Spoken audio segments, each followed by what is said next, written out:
Her neighbor knocked on the door at 11 p.m. "Your husband is at my house. I don't know how to say this, but—" She ran over there. When she walked in, both of them were caught by the neighbor's husband. Her husband fainted on the spot, and when the neighbor came running, her husband looked at her and— Don't miss Chapter 9. This will be the best story of your life.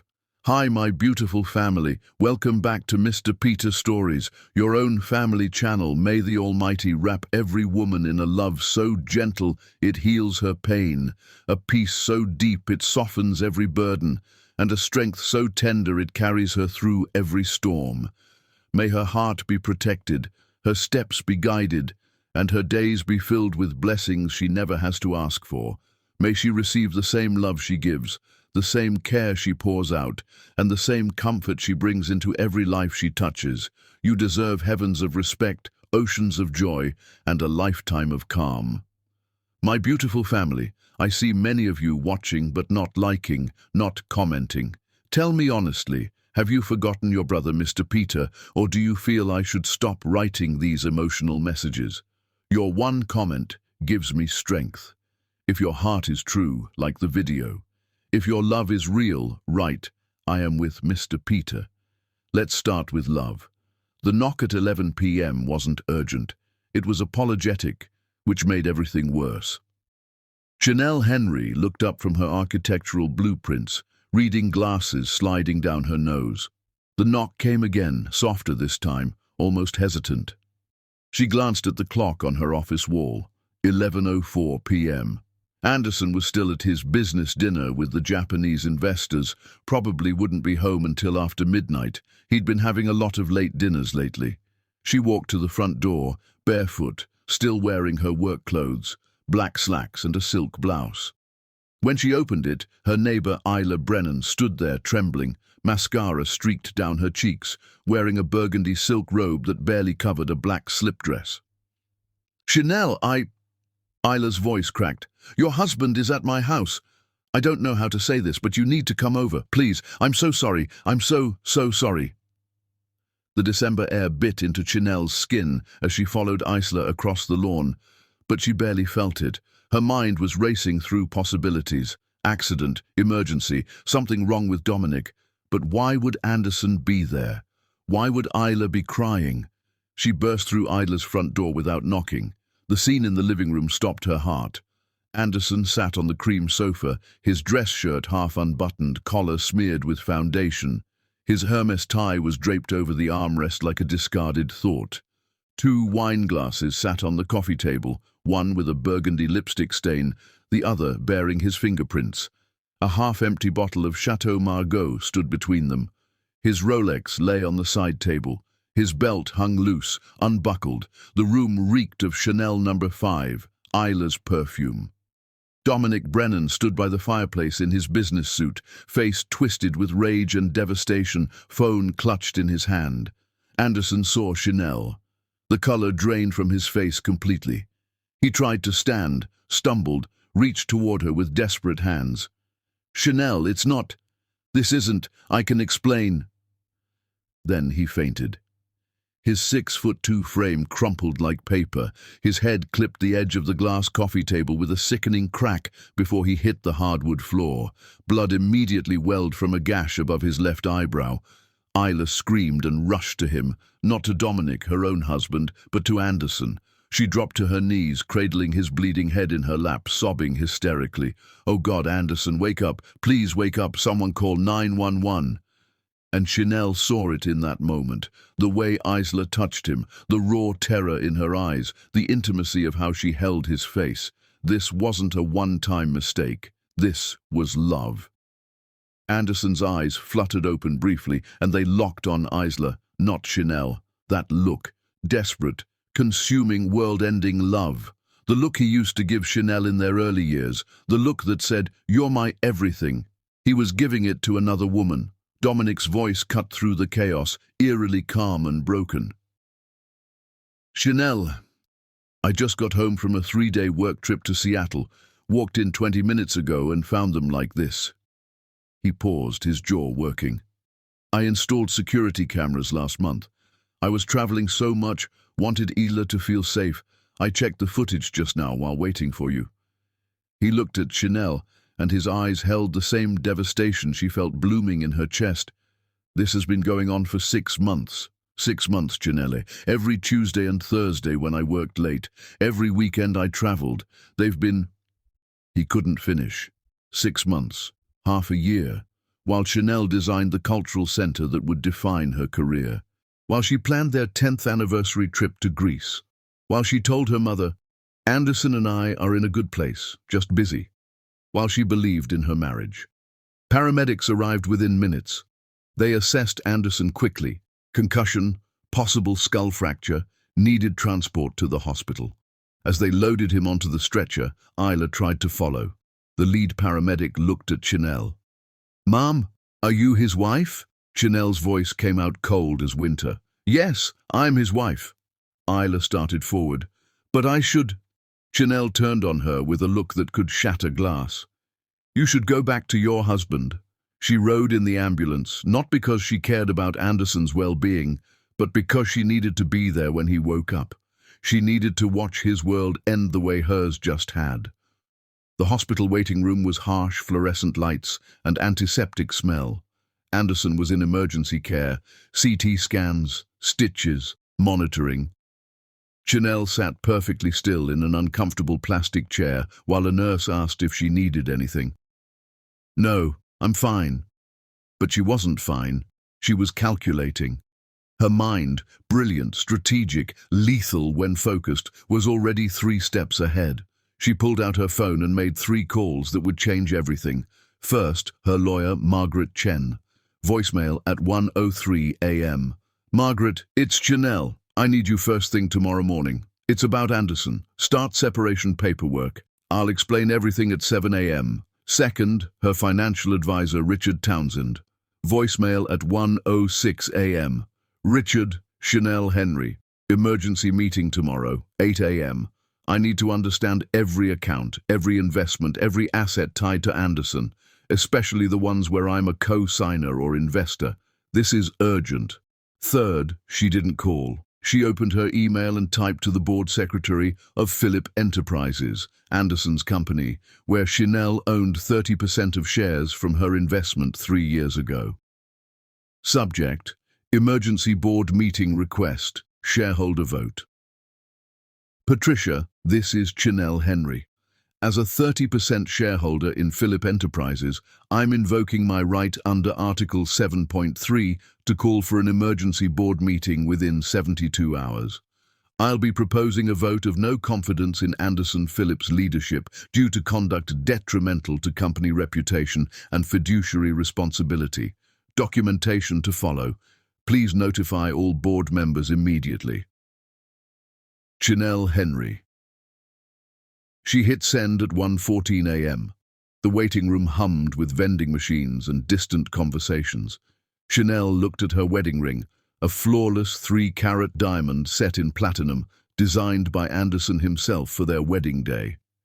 She didn't take it off. She wanted him to see her wearing it when she destroyed him.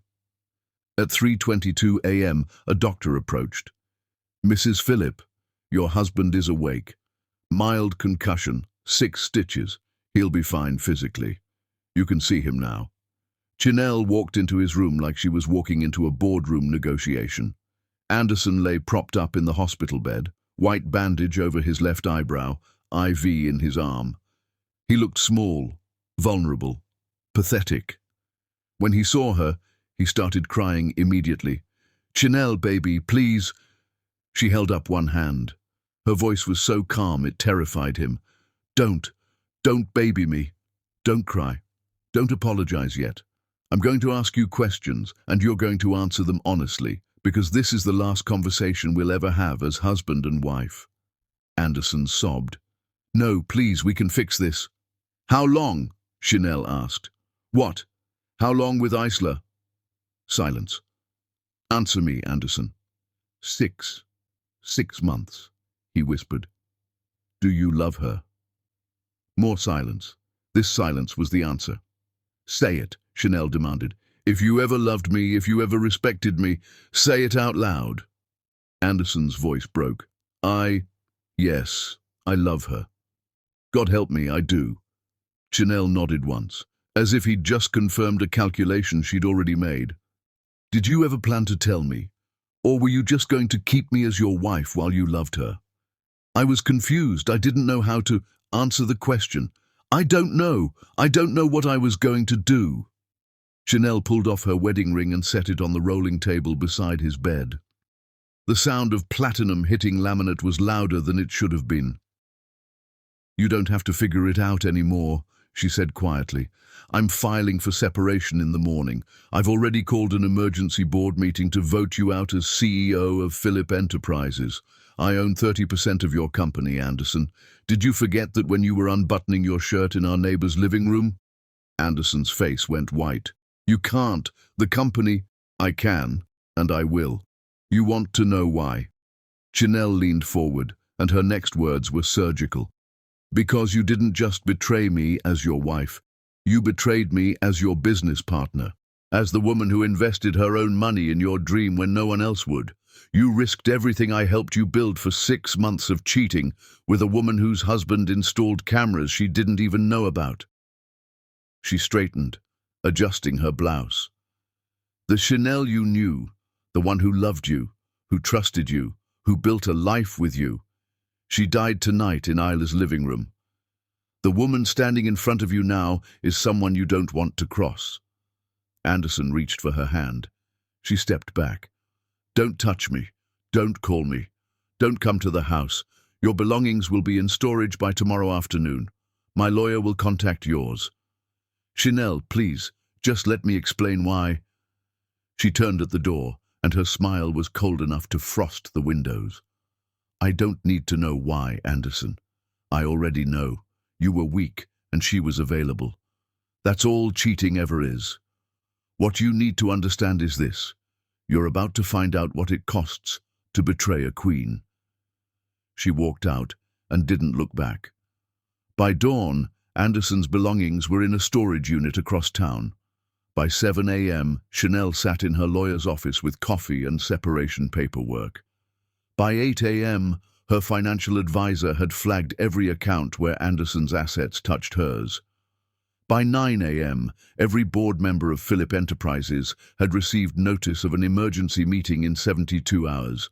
And Chanel Henry, architect, businesswoman, and now a woman scorned, was just getting started. Chapter 2. The Architect of Ruin.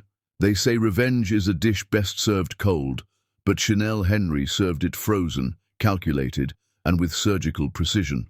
Anderson was released from the hospital at noon with a concussion protocol sheet and instructions to rest. He took a rideshare to the house. His keys no longer worked. Chanel had changed the locks at 6 a.m. He called her phone 17 times. Every call went to voicemail. He tried the garage code, changed. He rang the doorbell for 10 minutes until Chanel opened the door halfway, blocking the entrance. She handed him a single piece of paper. Storage unit address. Everything you own is there. Unit 247. The code is our wedding date. I figured you might remember that, even if you forgot what it meant. Anderson's face was desperate.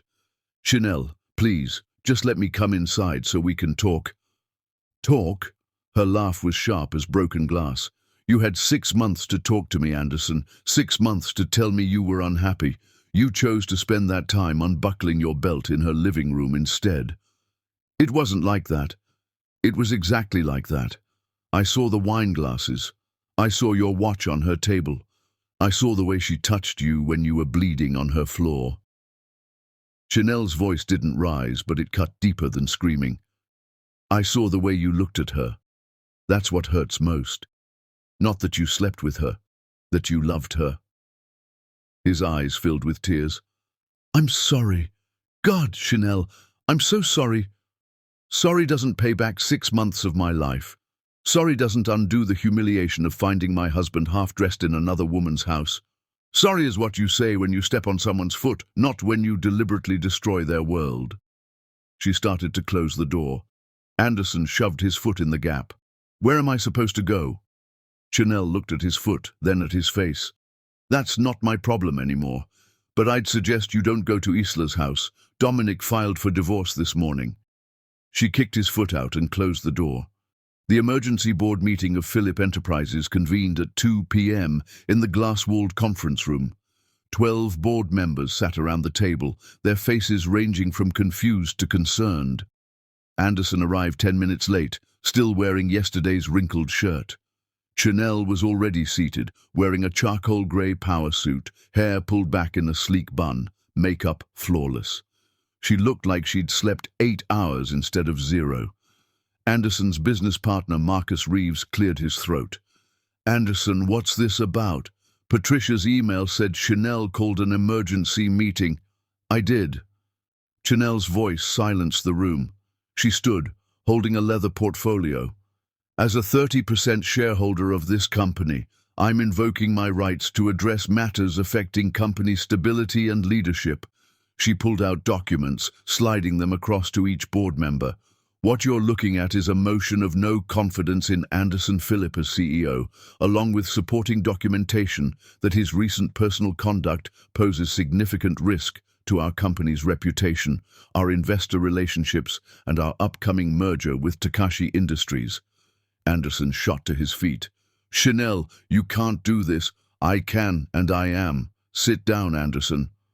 The authority in her voice made him sink back like a scolded child. Marcus scanned the documents, his face paling. "Chanel, I understand you and Anderson are having personal difficulties, but this is business." "You're right, this is business." Chanel's eyes were steel. 3 of our major investors called me this morning after reading about Anderson's situation in the society columns. The Takashi merger is worth $200 million. Do you think a conservative Japanese corporation wants to partner with a CEO who can't maintain basic ethical standards? She pulled out her phone and read from the screen. I quote from Hiroshi Takashi's email to me at 11 a.m. "Mrs. Henry, we are concerned about recent developments regarding Mr. Phillips' judgment. Perhaps we should postpone merger discussions." That email came to me, not Anderson, because Hiroshi respects me. I designed the architectural vision that made this merger attractive. The room fell silent. Chanel continued. "I'm proposing a 6-month suspension from CEO duties while he addresses his personal affairs and while this company weathers the reputational damage. Marcus can serve as interim CEO. I'll take a more active role in investor relations. Anderson will step back before he costs us everything we've built." Board member Catherine Wu raised her hand. "Chanel, is this about revenge?" Chanel met her gaze without flinching. "If I wanted revenge, Catherine, I'd have leaked the security footage to TMZ this morning. I didn't. If I wanted to punish Anderson, I'd have sold my 30% stake to his competitor David Chen, who called me at 8 a.m. offering $40 million cash. I didn't. What I want is to protect the investment I made in this company when Anderson needed capital and I gave him $3 million of my own money." She looked directly at Anderson. "Money I earned. Money I trusted him to multiply, not squander." Marcus looked around the table. "All in favor of the motion?" 9 hands went up. Anderson's world crumbled for the second time in 24 hours. Chanel left through the parking garage, avoiding reporters in the lobby. Her phone rang. Anderson's mother, Vivian. "Hello, Vivian. Where is he? Where is my son?" "Probably still at Philip Enterprises, trying to explain to investors why he just got suspended as CEO. I'm at the house. He told me what happened. I need to see you." Chanel gave her the address of her downtown office. "I'll be there in 20 minutes." Vivian was waiting in the lobby, a 63-year-old woman who'd raised Anderson alone after his father died. She'd been more than a mother-in-law to Chanel. She'd been a friend, a mentor. They went to Chanel's private office in silence. The moment the door closed, Vivian's composure shattered. "I raised him better than this. I swear to God, Chanel, I raised him to respect women, to honor his commitments." "I know you did. I drove to that hospital last night. I walked into his room at 4 a.m. and I slapped him across the face before he could say a word." Vivian's voice shook. "I told him, you had a queen and you traded her for a trick. You had a woman who matched you in every way, intelligence, ambition, grace, strength, and you threw her away. Chanel felt something crack in her chest, but she refused to cry. Vivian grabbed Chanel's hands. He tried to explain, said he felt inadequate, said you were so successful, he felt like he was living in your shadow, said Isla made him feel needed, made him feel like a man. So he punished me for being successful. Chanel's voice was flat. He destroyed our marriage because his ego couldn't handle having a wife who was his equal. That's exactly what I told him. Vivian's grip tightened. Baby girl, you are my daughter. I don't care what happens between you and Anderson. You will always be my daughter. What am I supposed to do, Vivian? I loved him. For 10 years, I loved him with everything I had. You're supposed to do exactly what you're doing. You stand tall, you protect yourself, and you let him face the consequences. And me? I'm going to make sure my son understands what he lost. Not the company, not the money. You. He lost you. And that's the one thing he'll never get back. They held each other for a long moment. At 6 p.m., Chanel was reviewing designs when her assistant knocked. Miss Henry, there's someone here. Isla Brennan. Chanel's blood went cold, then hot. Send her in. Isla walked in, looking destroyed, eyes swollen, hair unwashed, clothes wrinkled. She clutched a tissue and her phone. I know you don't want to see me, Isla started, but you need to know something. Chanel leaned back in her leather chair. I don't need to know anything from you. You've already told me everything by sleeping with my husband. I'm pregnant. The words hung in the air like a bomb. Chanel's face showed nothing, but her heart was a war drum. Congratulations. I'm sure Dominic will be thrilled. Isla shook her head, tears streaming. It's not Dominic's. We haven't been intimate in over a year. The baby is Anderson's. He needs to take responsibility for our baby. The office spun for just a second, but Chanel gripped her chair and steadied herself. She would not break in front of this woman. Does Anderson know? Not yet. I wanted to tell you first because you need to understand. What Anderson and I have, it's real. We're in love, and now we're having a baby. Get out. Chanel, please, get out of my office. Chanel's voice was ice. Before I have security remove you and take your lies with you. Isla's face crumpled. They're not lies. I'm pregnant, and Anderson is the father. Then take a paternity test and prove it. Until then, you're just another desperate woman trying to trap a man with money. Chanel picked up her phone. I'm calling security. You have 30 seconds. Isla ran from the office, sobbing. The moment the door closed, Chanel sank into her chair, hands shaking. Pregnant. Isla claimed she was pregnant with Anderson's baby. She called Margaret Chen. Margaret, add paternity testing to the separation agreement. If Isla Brennan claims she's pregnant with Anderson's child, I want proof before a single dollar goes toward child support. Of course. Are you okay? Chanel looked out at the city skyline. No, but I will be. Make sure every legal protection is in place. Because if that baby is his, I want Anderson to have nothing left. Nothing except the consequences. She hung up and sat in the dark office, watching city lights flicker on one by one. And Chanel Henry decided something in that moment. She wasn't going to be broken by this. She was going to be forged by it. Steel didn't come from comfort. It came from fire. Chapter 3. The Queen rises. The Empire falls. Chanel had spent 8 years being Anderson Phillips' wife. Now, the world would remember her own name and forget his. The paternity test demand went through Margaret Chen's office at 8 a.m. Isla initially refused, but Margaret filed a court motion compelling the test. By noon, it was ordered. She can refuse all she wants, Margaret told Chanel. But if she's seeking financial support from Anderson, the court requires proof. I've also subpoenaed her medical records and phone records. If she's lying, we'll know. Chanel sat in her office at Henry & Associates Architecture, the firm she'd built from nothing. Her name was on the door, on the letterhead, on award plaques covering the walls. And today, she was about to make history. At 2 p.m., the selection committee for the Riverside Cultural Center project would announce their decision. The project was massive, a $75 million, 200,000 square foot complex featuring galleries, performance spaces, a library, and community centers. The kind of project that defined careers. Anderson's firm had bid on it, so had Chanel's. She'd spent 3 months on her proposal, working nights and weekends. Anderson didn't know she'd bid. He'd been too busy with his late dinners to notice. Her assistant Rachel knocked. "They're calling in 13 minutes. The whole team is waiting." Her team of 6 architects and designers sat anxiously. At exactly 2 p.m., the call came through on speakerphone. "Ms. Henry, this is Patricia Dominguez from the Riverside Selection Committee.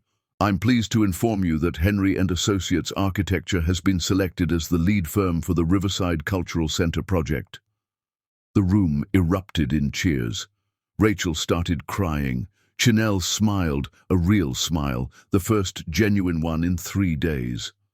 "I do need to inform you," Patricia continued, "that we declined Philip Enterprises' bid. Your proposal exceeded theirs in every category: vision, sustainability, community integration, and budget efficiency. Your work spoke for itself." After the call ended, Chanel allowed herself one moment of pure satisfaction. She'd beaten Anderson, on merit, on talent, on brilliance. By 4 p.m., the press release went out. By 5 p.m., Architectural Review magazine called for an interview. By 6 p.m., the story was everywhere. Architect Chanel Henry wins. Historic $75 million cultural center project, besting Philip Enterprises. Rising star Henry outshines billionaire husband's firm in landmark deal. From personal scandal to professional triumph, Chanel Henry's week of vindication. The subtext was clear. While Anderson made headlines for being caught with his pants down, Chanel made headlines for being extraordinary. Anderson called 12 times that evening. She didn't answer. He sent 7 texts. She deleted them. He showed up at her building at 8 p.m. Security turned him away. At 9:15 p.m., he sent one final text she did read. "Congratulations on Riverside. You deserved it. You deserve everything. I'm sorry I made you prove it by beating me." She deleted it and blocked his number. The paternity test results came back 5 days later. Margaret called at 7:30 a.m. "You need to sit down." Chanel was already sitting with coffee and the morning paper. "I'm sitting. Tell me." "The baby isn't Anderson's." Chanel's coffee cup stopped halfway to her mouth. "What?" "The baby isn't his. 0% probability that Anderson Philip is the biological father." The kitchen spun. Chanel set down her cup with a shaking hand. "Then whose—" "I subpoenaed Isla's phone records and credit cards. In the past year, she's had intimate contact with at least 4 different men, including Anderson. One is a personal trainer, Devon Clark. Another is a bartender, Marcus Bell. We're running paternity tests on them now." Chanel felt something dark and satisfied unfurl in her chest. So she was trying to trap Anderson. Blatantly. And it gets better. Dominic suspected affairs for over a year, which is why he installed cameras. He has footage of multiple men. He's using it all in the divorce. Isla will walk away with almost nothing. "Good." Margaret paused. "This is good news. Anderson didn't get another woman pregnant, but the affair was still real. Don't let this make you soften toward him." "I won't. I mean it. Men like Anderson, when they hit rock bottom, they come crawling back." "Margaret." Chanel's voice was steel. "I'm not taking him back. Not now, not ever. That man destroyed 8 years because his ego couldn't handle my success. I feel vindication that Isla turned out to be exactly what I suspected, a manipulative fraud." "Good. Just checking." Margaret's smile was audible. "I'm sending you the full report. Anderson's lawyer has received copies, too. I'd pay money to see his face." Anderson saw his face in the bathroom mirror at the Marriott where he'd been living and didn't recognize the man staring back. The paternity report sat on the counter, pages damp from where he'd dropped them in the sink. The baby wasn't his. Isla had lied. About the baby, about being faithful to Dominic, about everything. He'd sacrificed his marriage, his reputation, his company for a woman who'd been sleeping with multiple men and trying to trap one of them with a pregnancy. He'd chosen her over Chanel. Anderson gripped the sink and vomited. When he stopped shaking, he called Isla. She didn't answer. He called again. On the fourth call, she picked up. "I can explain." "Explain." Anderson's voice cracked. "Explain how you told me you were pregnant with my baby when you'd been sleeping with 3 other men. I thought it might be yours. I wasn't sure." "You weren't sure?" he was shouting. "You destroyed my marriage, my reputation, my entire life, and you weren't sure? Anderson, I love you." "You don't love me. You loved my money. You loved what I could give you. And when your husband kicked you out, you tried to trap me with a baby that was never mine." His laugh was bitter. "Chanel was right about you. She saw through you in 5 minutes. I was just too stupid to listen." Isla was crying. "Please, don't do this. There is no we." "There never was. You were a mistake, the biggest mistake of my life, and I will spend the rest of my existence regretting that I chose you over the only woman who ever actually loved me." He hung up and blocked her number. Then he sat on the hotel bed, head in hands, and finally understood the full scope of what he'd done. He'd traded a queen for a fraud. He'd thrown away 8 years of marriage, a woman who invested in his dreams, a partner who matched him, for 6 months of ego-boosting lies from a woman who saw him as a wallet. His phone buzzed. A text from Marcus Reeves. "Emergency board meeting tomorrow 9 a.m. We need to talk about the company's future." Anderson knew what that meant. They were going to vote him out permanently. The board meeting lasted 27 minutes. Anderson sat while 12 board members systematically dismantled his position and stripped him of his voting rights. Marcus delivered the news with coldness. "Anderson, since your suspension, Philip Enterprises has lost 3 major investors. The Takashi merger was cancelled, and our stock dropped 23%. The board has voted unanimously to remove you as CEO permanently and buy out your controlling shares at current market value." "You can't do that. I founded this company." "You also violated the morality clause in your CEO contract," Catherine Wu said. "Conduct bringing public scandal is grounds for termination. Your affair and the media coverage qualify. We're offering you $42 million for your shares." Anderson's face went white. $42 million? The company is worth $300 million. The company was worth $300 million before you decided to have an affair and get caught on camera, Marcus said flatly. Now it's worth significantly less. Take the buyout. It's generous considering what you've cost us. He had no choice. The morality clause was airtight. He signed with a shaking hand and walked out of Philip Enterprise. The company he'd built, gone, all gone because he couldn't keep his marriage vows. Vivian found her son that evening in his hotel suite, drunk on scotch and staring at nothing. She sat down and said nothing for a long time. Finally, Anderson spoke, voice slurred and broken. "She was right about everything. Isla was using me. The baby wasn't mine. I destroyed my marriage and my company for a woman sleeping with 3 other men." He looked at his mother. "What have I done, Mom?" Vivian's face was granite. "You chose weakness over strength, lies over truth, easy over right, and now you're paying." "I lost everything." "No, you lost the things that didn't matter, the company, the money, the status." She leaned forward. "What you lost that matters is Chanel, and that is a loss you'll carry for the rest of your life." Anderson started crying, deep, ugly sobs. Vivian felt no sympathy, only disappointment. "You have 2 choices. Sit in this hotel room and drink yourself to death, or start rebuilding yourself into a man who might, one day be worthy of asking for forgiveness. Not from Chanel, from yourself." She stood to leave. "Mom, wait. What do I do?" Vivian looked back at her son, 40 years old, successful, privileged, and completely broken. "You start by accepting that you can't fix it. You destroyed something precious. You don't get to rebuild it just because you're finally sorry." She walked to the door. "But you can become a better man than the one who destroyed it. Whether you choose to or not, that's up to you. She left him alone with his scotch and his regrets. And Anderson Phillip, former CEO, former billionaire, former husband, sat in that hotel room and made a decision. He couldn't fix what he'd broken, but maybe he could become someone who deserved to have been trusted with it.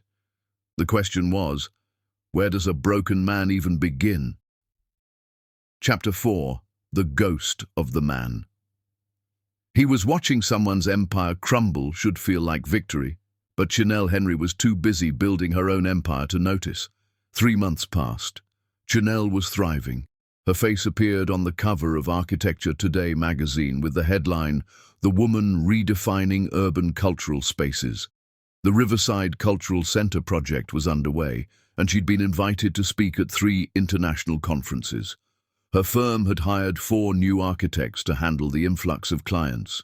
She'd been profiled in Forbes, featured on morning television, and invited to the mayor's gala as a guest of honor. She dated casually a kind professor named Elliot Brooks, who taught literature at the university. He was gentle, thoughtful, and treated her with the kind of quiet respect she'd forgotten existed. They went to museums, attended poetry readings, had long conversations over wine about art and philosophy.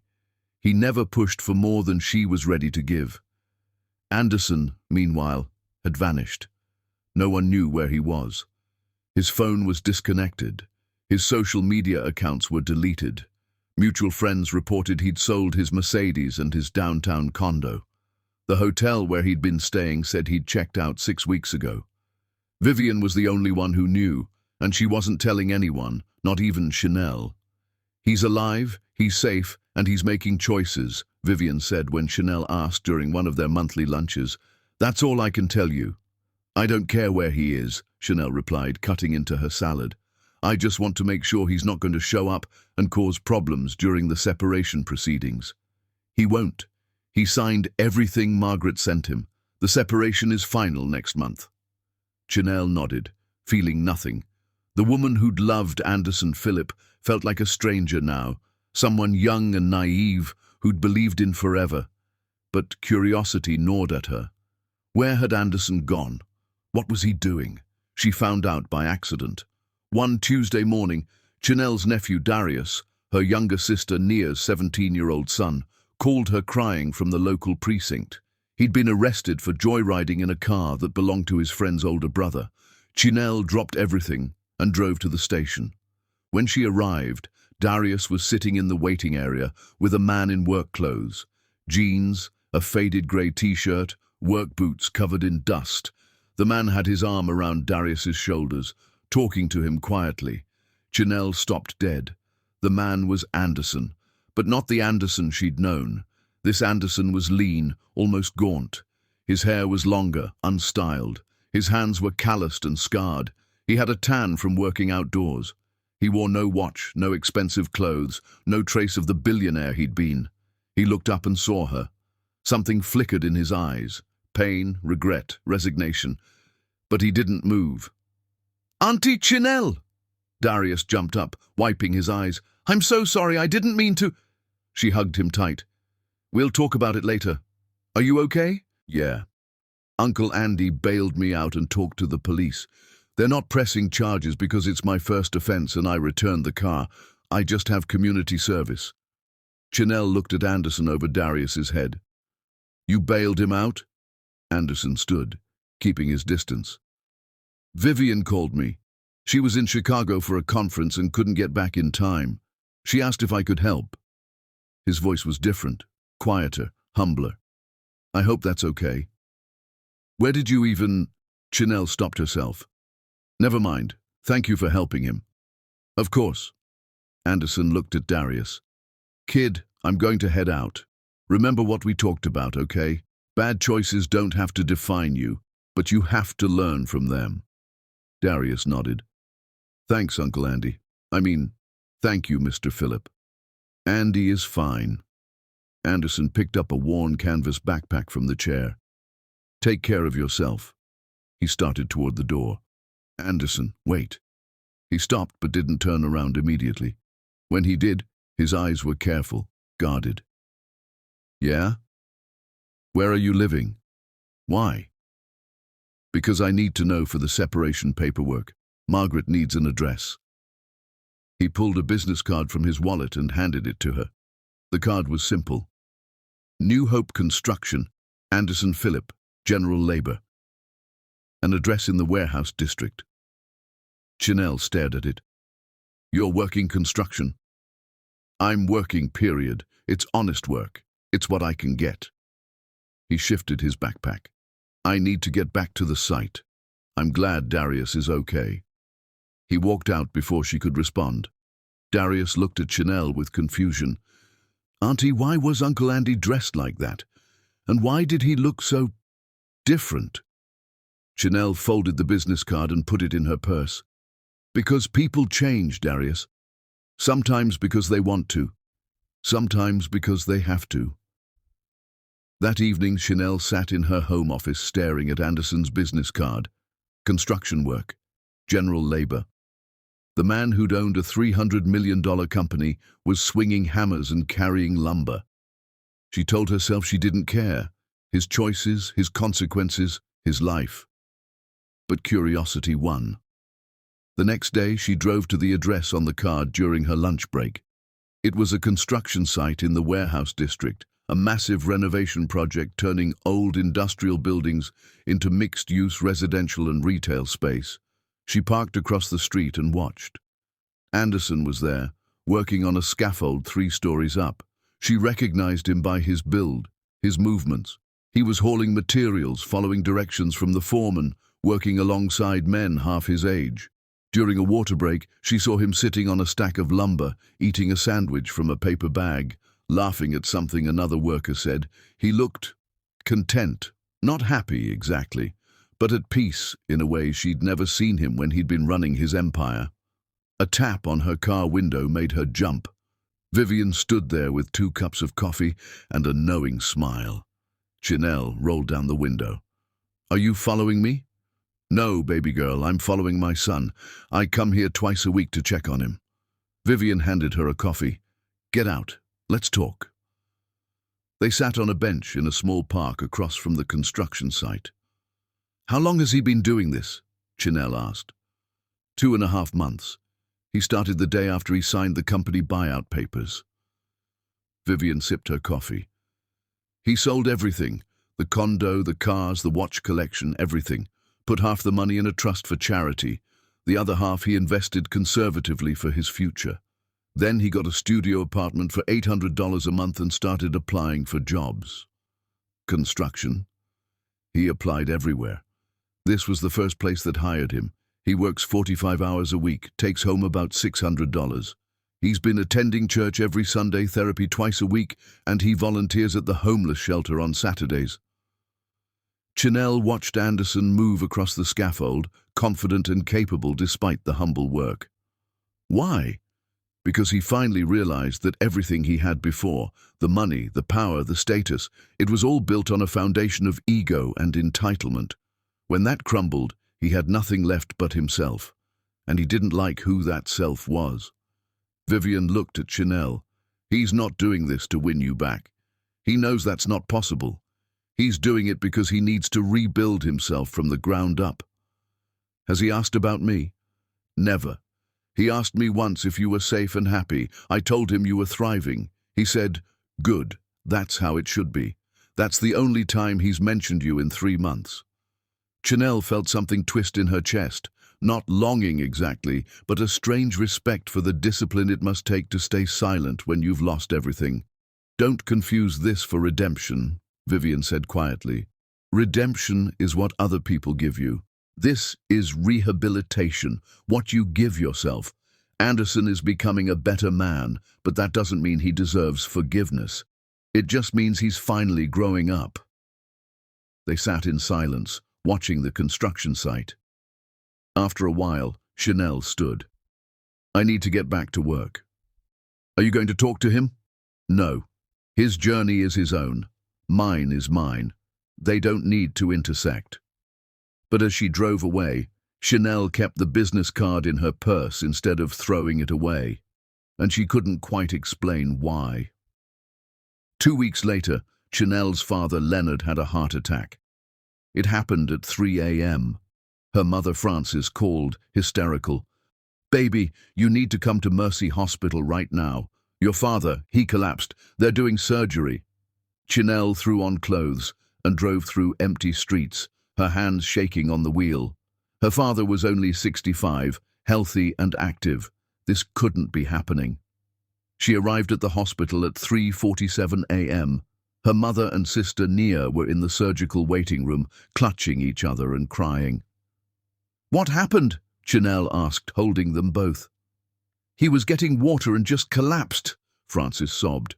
"The ambulance came so fast, but he wasn't breathing right, and they said it was a massive heart attack, and they're operating now, but they don't know if—" A nurse came out.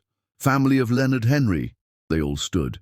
"He's in surgery. It's going to be several hours. The waiting room has coffee and vending machines. We'll update you when we know more."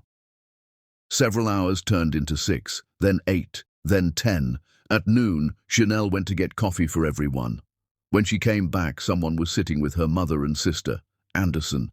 He was still in his work clothes, covered in dust, clearly having come straight from the construction site. He was holding Frances's hand while Nia cried on his shoulder. He looked up and saw Chanel.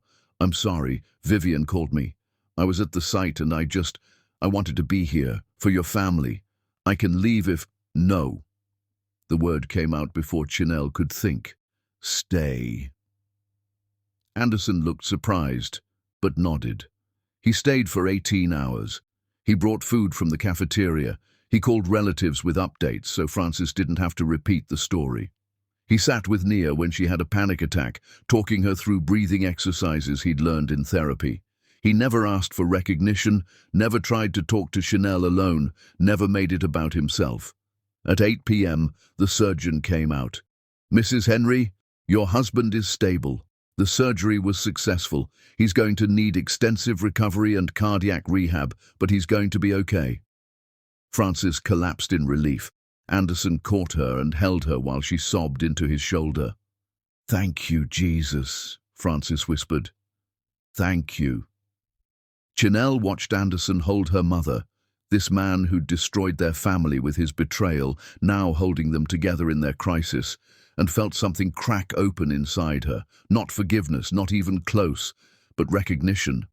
Recognition that the man holding her mother wasn't the same man who'd fainted on Isla's floor. That person was gone. Someone else had taken his place. When Frances was stable enough to sit, Anderson quietly gathered his things. "I'm going to head out," he said to no one in particular. "I'm glad Leonard is okay. If you need anything, you have my number." He started toward the elevators. "Anderson." He turned. Chanel stood, walked over to him. They faced each other in the harsh hospital lights. Two people who'd loved each other, destroyed each other, and were now strangers navigating new terrain. "Thank you," Chanel said quietly, "for being here, for helping my family." "Of course. Leonard he's a good man. Your whole family is." Anderson's eyes were tired but clear. "I should have been here for them all along. I'm sorry I wasn't. You're here now." Something passed between them. Not reconciliation, but acknowledgement. He'd shown up. He'd stayed. He'd helped without asking for anything in return. "I'll let you get back to them," Anderson said. "Take care of yourself, Chanel." He left. And Chanel stood in that hospital corridor, watching the elevator doors close, feeling something she hadn't felt in months. Curiosity about who Anderson Phillip was becoming. Chapter 5. The Test of Time. Chanel Henry didn't believe in redemption, but she believed in observation, patterns, and the truth that reveals itself when no one's watching. Her father's recovery took 6 weeks. During that time, Anderson showed up at her parents' house every Sunday afternoon to help with yard work, repairs, and whatever Frances needed. He never asked to see Chanel. He came when she wasn't there, mornings when she was at work, afternoons when she had site visits. Chanel knew this because her mother told her, pride and confusion mixing in her voice. "That boy fixed the fence gate that's been broken for 2 years, Frances said during one of Chanel's evening visits. "He replaced the gutters. He pressure washed the driveway. He won't accept a penny. Just says he wants to help. Chanel said nothing, but she was watching, observing, testing theories. She had her assistant accidentally mention to Vivian that Chanel was dating Elliot seriously, even though they'd actually broken up the week before. Elliot had been kind about it. Your heart is somewhere else, Chanel. I won't compete with unfinished business. Within 3 days, mutual friends reported back what Anderson had said when asked about Chanel's new relationship. Good. She deserves happiness. I hope he treats her like the queen she is. No bitterness, no jealousy, just genuine hope for her happiness. Chanel filed the information away. The real test came 6 weeks after her father's heart attack. Darius, her nephew, got arrested again, this time for vandalizing school property with spray paint during a stupid dare. Nia called Chanel at midnight, panicking. I don't know what to do. He's at the precinct. They're talking about pressing charges. I can't afford a lawyer, and I'm on my way. Chanel arrived at the precinct at 12:47 a.m. Darius sat in the waiting area with red eyes and shame all over his face, and Anderson sat next to him. Chanel stopped in her tracks. Did Vivian call you? Anderson shook his head. No. Darius called me. He had my number from last time. Why would he call you? Because I told him he could. I told him if he ever needed help, especially if he was making bad choices, he should call someone who understands what it's like to destroy your life with stupid decisions. Anderson stood, keeping his distance. I've been talking to him for the past 2 hours. The police are still deciding whether to press charges. Chanel looked at her nephew. Darius, what were you thinking? I wasn't thinking. My friends dared me and I don't know. Darius wiped his eyes. Uncle Andy didn't yell at me. He just asked me if I wanted to end up like him, watching everyone he loved walk away because he made selfish choices. I don't, Auntie, I swear I don't. A police officer came out. Darius Henry, we've reviewed your case. Since this is your second offense in 3 months, we're requiring 60 hours of community service, a formal apology to the school, and restitution for the damage. Your aunt and Mr. Phillip have agreed to supervise your community service. I have. Chanel looked at Anderson. Anderson addressed the officer. If Darius agrees to work with me at the construction site on Saturdays, he can complete his hours while learning a trade. I'll supervise and submit reports. The officer nodded. That works. Darius, you're being released to your aunt's custody. Don't make us see you here again. After Darius was released, Chanel pulled Anderson aside in the parking lot. Why are you doing this? Because that kid reminds me of myself at his age. Good heart, bad judgment, too much pride to ask for help when he needs it. Anderson looked exhausted in the fluorescent parking lot lights. I'm not trying to insert myself into your family, Chanel, but if I can help Darius avoid the mistakes I made, that's worth something. You barely know him. I know enough. I know he's got a single mom working 2 jobs trying to keep him out of trouble. I know he's smart but bored. I know he needs a male role model who will tell him the truth instead of the easy thing. Anderson shifted his backpack. If you don't want me involved, I understand. Just say the word and I'll step back. Chanel studied him. This man who used to negotiate multi-million-dollar deals, now volunteering to supervise a teenager's community service. No, she said finally. You can help, but Darius comes first. If you're doing this for any reason other than genuinely wanting to help him, I'll know. I know you will. That's why I'm not worried. Over the next 6 weeks, Darius worked at the construction site every Saturday under Anderson's supervision. Chanel didn't see it firsthand. She deliberately stayed away, not wanting to complicate whatever was happening, but Nia reported back weekly, amazement in her voice. Darius comes home exhausted but excited, Nia said during their sister brunch. He's learning carpentry, electrical work, plumbing basics. Anderson has him working alongside the crew, treating him like an apprentice instead of a punishment case. And here's the weird part. Darius actually looks up to him. He talks about Andy constantly, says Anderson told him about losing everything because of bad choices, about having to rebuild from nothing, about how the only way to earn respect is to respect yourself first. Chanel sipped her mimosa and said nothing. I know it's complicated, Nia continued gently. Anderson destroyed your marriage. I haven't forgotten that. But watching him with Darius, he's different, Chanel. Genuinely different. He's not the arrogant billionaire who thought rules didn't apply to him. He's humble. He's patient. He's teaching my son things I couldn't teach him. I'm glad he's helping Darius.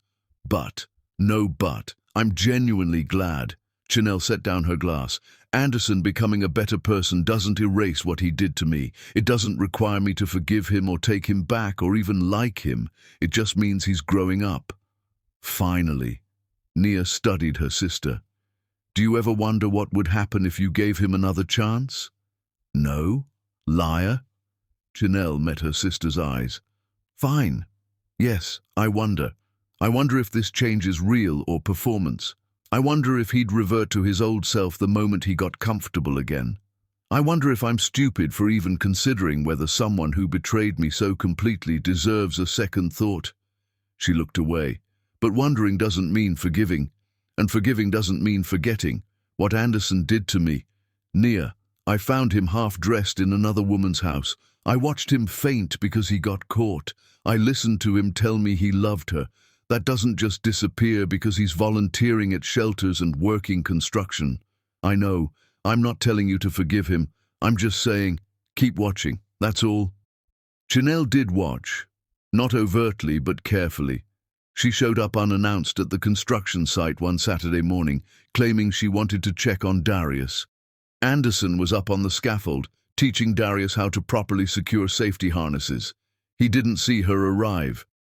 The first rule is you never skip safety protocols, Anderson was saying. I don't care if it takes extra time. I don't care if the other guys are cutting corners. You do it right every time because your life isn't worth a shortcut, got it? Got it, Darius replied, focusing intently on the harness buckles. Good. Now, when you're up here, you check 3 things. Your anchor point, your connection, and your clearance distance. Say it back to me. Darius repeated it perfectly. Excellent. You're learning fast. Anderson clapped him on the shoulder with genuine pride. Chanel watched the interaction for 20 minutes. Anderson never raised his voice, never showed impatience when Darius asked the same question twice, never treated him like a punishment case or burden. When they took a water break, Darius spotted her. Auntie Chanel, come see what I built. Anderson finally saw her. Something flickered in his eyes, surprise, uncertainty, but he just nodded in greeting and didn't approach. Darius dragged her to a corner of the site where he'd built a small storage bench under Anderson's supervision. It was rough but functional, clearly made by beginner hands, but with genuine effort. I made this for Grandma Frances to put her gardening tools in, Darius said proudly. Andy helped me with the joints and the finish, but I did most of it myself. It's beautiful, Darius. Chanel ran her hand over the smooth wood. Grandma will love it. Andy says if I keep learning and stay out of trouble, I might be able to work here part-time after I graduate. Real money, not just community service. Darius looked at her with hope. Do you think that's a good idea? Chanel glanced at Anderson, who was deliberately giving them space but watching from a distance. I think if you earn it through hard work and staying on the right path, it's a great opportunity. After Darius went back to work, Chanel approached Anderson. He was restocking safety equipment, his back to her. You're good with him. Anderson turned, surprised she'd come over. He's a good kid, makes it easy. He respects you. He shouldn't, not yet. He doesn't know what I did to you, to our family. Nia has been kind enough not to poison him against me. Anderson set down a hard hat. But when he's old enough to understand what I put you through, he'll judge for himself whether I deserve that respect. You told him about losing everything? I told him that I had everything. A successful business, a beautiful wife, respect from everyone who knew me. And I threw it away because I was weak and selfish and thought rules didn't apply to me. I told him that having everything means nothing if you don't have integrity, and I told him that rebuilding yourself after you've destroyed everything is the hardest thing you'll ever do, but it's the only thing worth doing. Chanel studied his face, weathered by sun and honest work, no trace of the polished billionaire who used to stare back from magazine covers. Do you believe that? That you're rebuilding yourself? I'm trying, whether I'm succeeding or not. Anderson shrugged. That's not for me to judge. That's for the people I hurt to decide, if they ever care enough to consider it.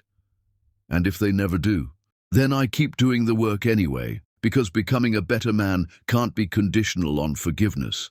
It has to be unconditional, or it's just manipulation in disguise. Something in his answer settled into Chanel's chest, not trust, not forgiveness, but a grudging acknowledgement that he understood the assignment. Keep helping Darius, she said. He needs you. I will. Chanel turned to leave, then paused. Anderson? Yeah? Whatever you're doing, the construction work, the volunteering, the therapy, don't stop. Even if I never acknowledge it, even if no one in my family ever says it matters, you're finally becoming someone worth knowing. Don't lose that. She walked away before he could respond. But as she drove back to her office, Chanel realized something had shifted. She'd spent months being angry at who Anderson had been. She was starting to become curious about who he was becoming, and that curiosity felt dangerous. Chapter 6. The confrontation of truth. Forgiveness isn't given to those who apologize. It's earned by those who can face the mirror and name every crack in their reflection. Thanksgiving arrived, and Chanel's family insisted Anderson be invited to the celebration at her parents' house.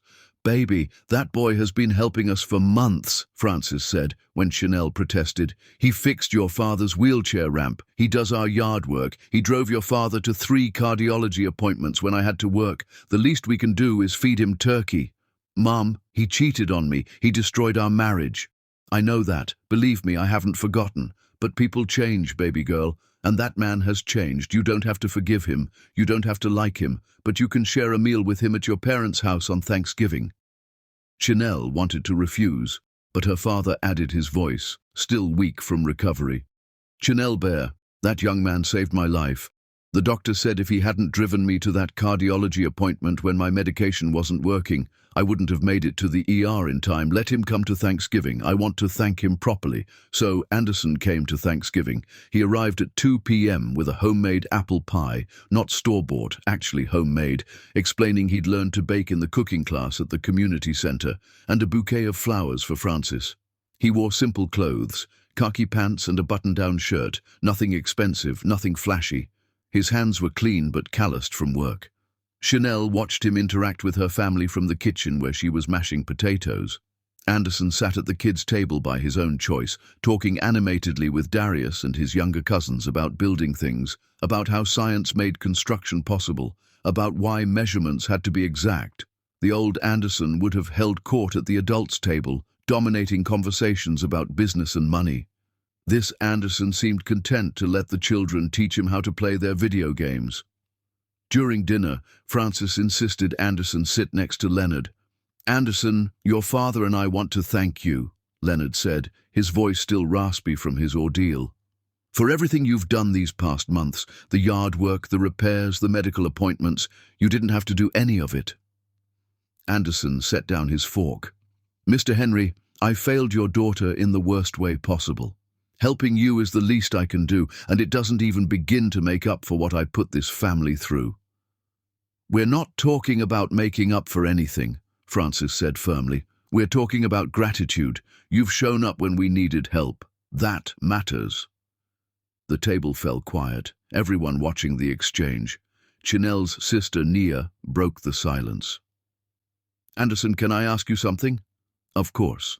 Why? Why the construction work, the volunteering, the therapy, all of it? You could have taken that $42 million, moved to another city, started over somewhere else where no one knows what happened. Why stay here and do the hard work?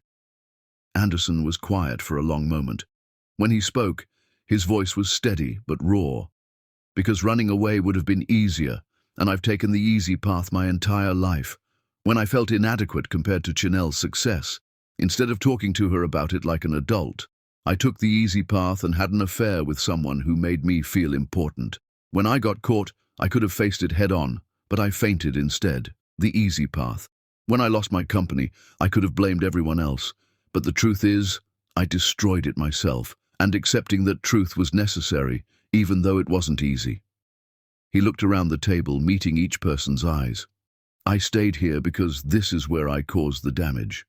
This is where Chanel lives, where your family lives, where the consequences of my choices exist. Running away would have been cowardly. Staying and facing what I did, trying to become someone better, that's the only path forward that means anything. Leonard nodded slowly. That takes courage, son. No, sir. Courage is what you showed when you survived a heart attack and fought your way through recovery. What I'm doing is just basic human decency, something I should have been doing all along. Chanel felt something crack in her chest. She excused herself and went out to the back porch, needing air. 5 minutes later, Anderson came out. He didn't approach, just stood on the other end of the porch, respecting her space. "I can leave if you want me to," he said quietly. "No, stay. My parents want you here." "What about you? What do you want?" Chanel turned to face him, and for the first time in months, she asked him the question that had been burning inside her. "Why, Anderson? Not the affair. I understand why weak men cheat. Tell me why you're doing this." She gestured at him. "The construction work, the humble apartment, the volunteering. Why are you punishing yourself?" "I'm not punishing myself." "Then what are you doing?" Anderson walked to the porch railing, staring out at the yard where autumn leaves covered the grass. "I'm trying to find out who I am when I strip away all the things I used to think defined me. The money, the power, the status, the ego. When all of that is gone, what's left? That's what I'm trying to discover." "And what have you found?" "That I don't like who I was. That I hurt people because I was too insecure to communicate. That I blamed you for being successful instead of celebrating you. That I chose to betray you instead of being honest about feeling inadequate." He turned to face her. "I found that the man I was, the one who fainted on Isla's floor, he needed to die. And this person standing here, he's still being born, still figuring out how to live with integrity instead of ego." Chanel's voice was barely a whisper. "What do you want from me, Anderson?" "Nothing. Nothing. Nothing. I don't want your forgiveness because I haven't earned it and maybe never will. I don't want reconciliation because I don't deserve it. I don't want you to acknowledge my progress because I'm not doing this for you. I'm doing it for me, for the man I should have been from the beginning." His eyes were clear, honest, devastatingly sincere. "What I want is for you to be happy, to thrive, to live the extraordinary life you were always meant to live. If I'm part of that life in any capacity, great. If I'm not, that's what I deserve." Chanel felt tears threaten, but refused to let them fall. "I spent months hating you. I know. I deserve that too. I wanted you to suffer. I did. I am. I will. And now I don't know what to feel." Anderson smiled sadly. "Then feel nothing. Feel curiosity. Feel anger. Feel whatever is true for you in this moment. You don't owe me anything, Chanel. Not forgiveness, not acknowledgement, not even this conversation. Whatever you feel about me, that's yours to decide, and I'll respect it." They stood in silence, two people who'd loved each other, destroyed each other, and were now navigating impossible terrain. Finally, Chanel spoke. "I'm not ready to forgive you. I know. I may never be ready. I know that too. But," she paused, choosing her words carefully, "I'm willing to observe, to watch, to see if this change in you is real or performance. Can you accept that?" "Yes." "And you can't push. You can't ask for more than I'm willing to give. The moment you push, we're done permanently." "Understood." Chanel nodded once. "Then keep doing what you're doing. Keep helping my family. Keep working on yourself. And maybe, someday, I'll decide whether any of it matters." "That's more than fair." They went back inside to rejoin the family. The rest of Thanksgiving passed normally. Football, dessert, card games.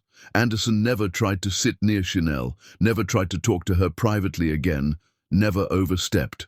At the end of the night, as he was leaving, he stopped at the door and turned to the room. "Thank you for including me today. It meant more than I can express." His eyes found Chanel's across the room. "Happy Thanksgiving." He left, and Chanel stood in her parents' living room, surrounded by family, feeling something shift inside her. Not forgiveness, not even close, but possibility, the tiniest seed of possibility that maybe redemption wasn't just a fantasy people told themselves.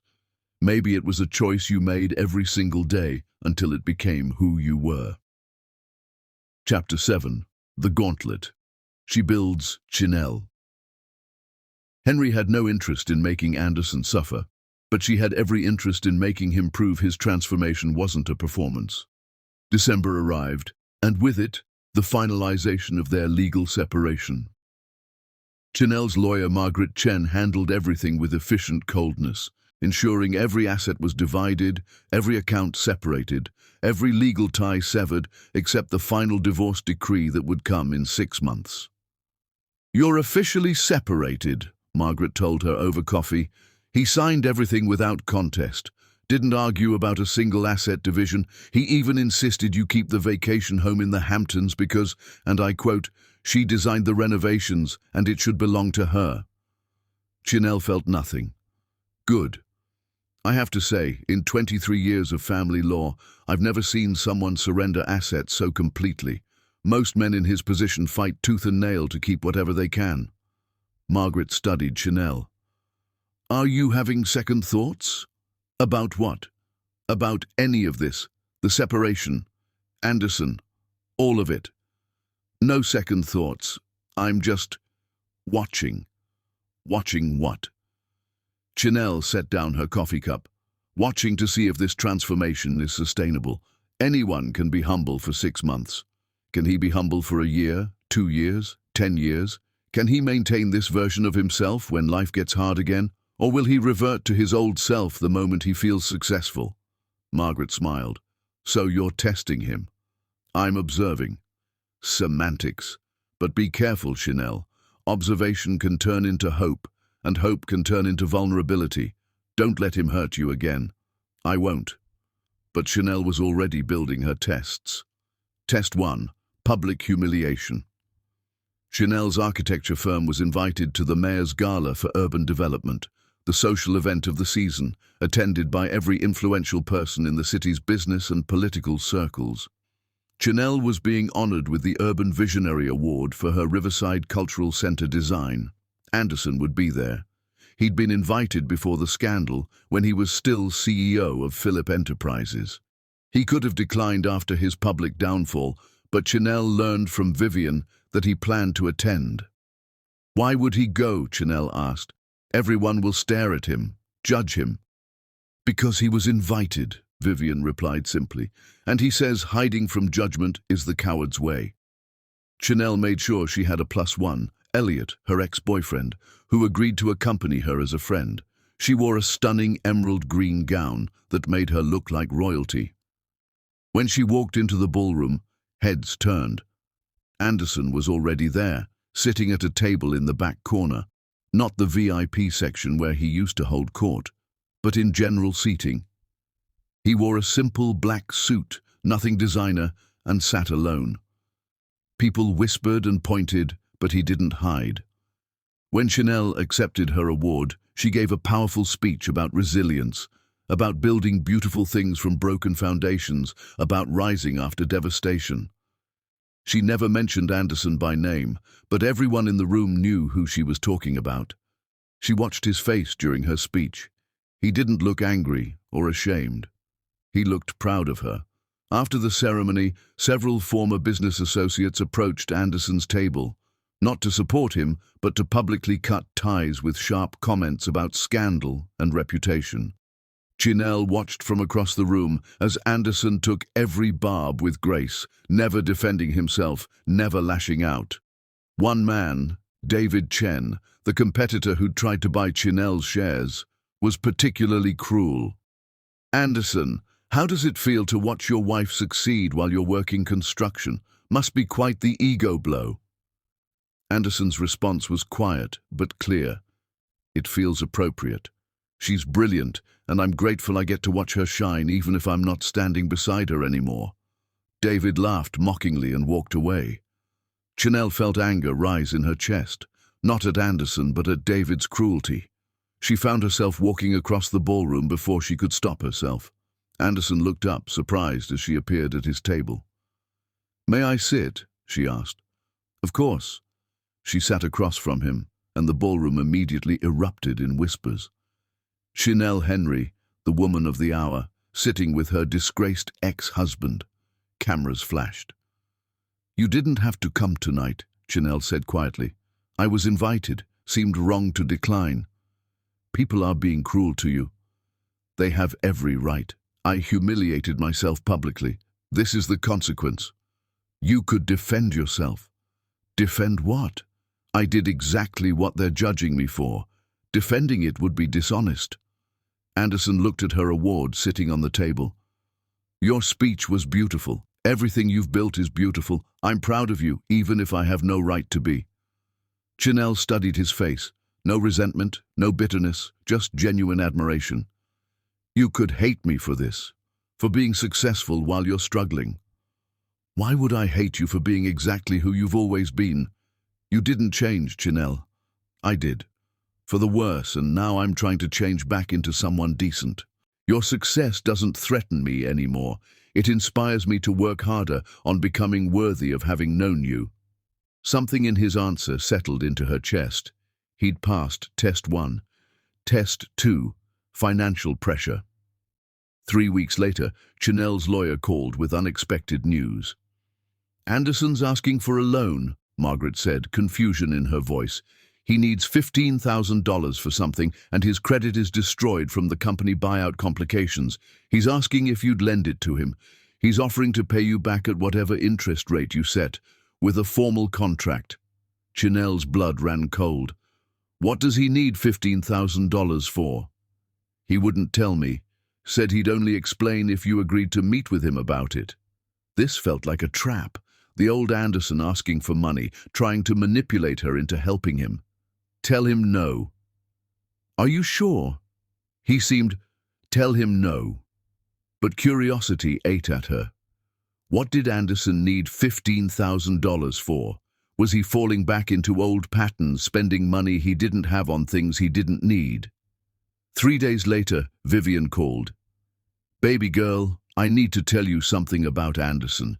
He didn't want me to tell you, but I think you should know." "What is it?" "He's been saving to put Darius through a trade school program, welding and electrical certifications. The program costs $15,000 and starts in January. Anderson has saved $8,000 from his construction paychecks, but he's short the rest. He asked you for a loan because he didn't want to disappoint Darius by not having the money in time, but he refused to tell you what it was for because he didn't want you to think he was trying to manipulate you by using your nephew." Chanel sat down, her legs suddenly weak. "He's been saving for Darius?" "Every extra dollar for 4 months. He lives in that $800 studio apartment. He doesn't own a car. He eats ramen and sandwiches most days. Also, he could send your nephew to trade school." Chanel hung up and called Margaret immediately. "The loan Anderson asked for. Approve it. 0 interest. Tell him he has until he's ready to pay it back. No pressure." "Are you sure?" "Yes, and Margaret, don't tell him I know what it's for. Let him think I just decided to be generous." She'd failed Test 2, not him, but herself. She'd assumed the worst, and he'd proven her wrong. Test 3, the ultimate boundary. Christmas approached, and Chanel made a decision that would either prove Anderson's growth or destroy any remaining possibility between them. She invited him to Christmas dinner at her parents' house, but with a condition. She had her mother deliver the message, "Anderson, you're invited to Christmas dinner, but Chanel wants you to know that she's bringing someone, a man she's been seeing seriously. She wanted to tell you in advance in case you'd prefer not to come." Chanel wasn't actually seeing anyone. Elliot had moved to Boston for a teaching position, and she had no interest in dating, but she needed to know. If Anderson thought she was moving on with someone else, would he A. become jealous and resentful, revealing the change was surface level, or B. genuinely support her happiness, even if it meant she'd never come back to him? Christmas Day arrived. Anderson came to dinner with gifts for everyone, thoughtful, inexpensive gifts, clearly chosen with care. A gardening book for Francis, a Cardinals cap for Leonard, his favorite team, a new skateboard-bearing toolkit for Darius. For Chanel, he brought nothing. "I didn't want to overstep," he explained simply when Francis asked why Chanel had no gift. "She's made it clear where our boundaries are. A gift felt inappropriate." Chanel had brought James, one of her colleagues from the architecture firm, who'd agreed to play along with her test. James was handsome, successful, charming. She deliberately sat next to him at dinner, laughed at his jokes, touched his arm in casual affection. Anderson saw all of it. And he smiled. Not a fake smile, not a forced smile, a genuine smile that said, "I'm happy, you're happy." During cleanup, Naya cornered Chanel in the kitchen. "Are you seriously dating James? Because if you're using that poor man to test Anderson, that's cruel to both of them." "I'm not actually dating James. I told him what I was doing. He thinks it's hilarious and volunteered to help. So you're testing Anderson?" "Yes. And?"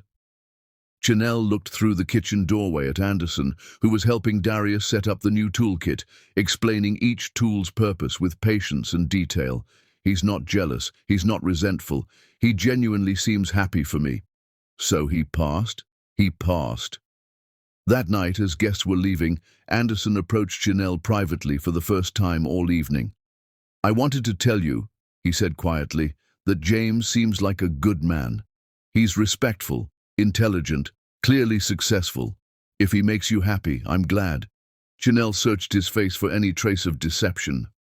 "You're really okay with this?" "Okay with it? No. It hurts like hell to see you with someone else.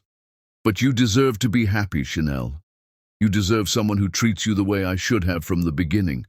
If that's James, or someone else, or no one, whatever makes you happy is what I want for you. Even if it means you and I never, even then, your happiness can't be contingent on me. I destroyed that possibility, but I can still want good things for you, even if I'm not part of them." Chanel nodded slowly. "James and I aren't actually dating. I was testing you." Anderson blinked, then laughed. A real laugh, the first she'd heard from him in a year. "I should have known. That's strategic thinking right there." He sobered. "Did I pass?" "Yes." "Good." He grabbed his coat.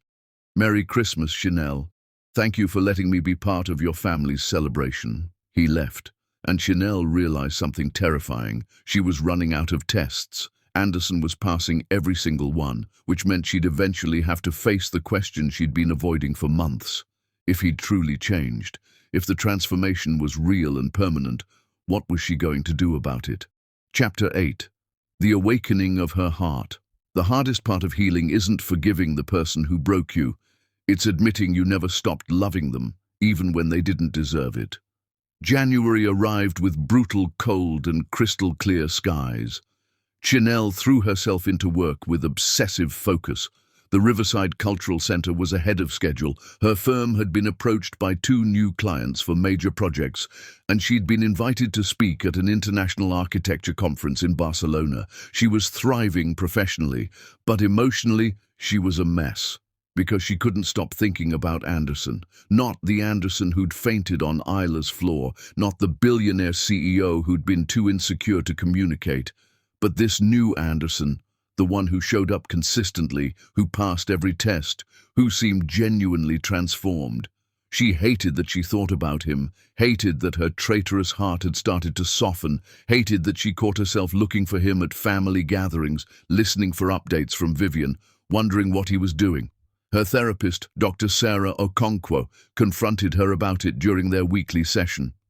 "Chanel, you've spent the last 4 sessions talking about Anderson in some capacity, noticing his actions, analyzing his choices, testing his sincerity. That's a lot of mental real estate for someone you claim to be over. I'm not over him. I'm observing him.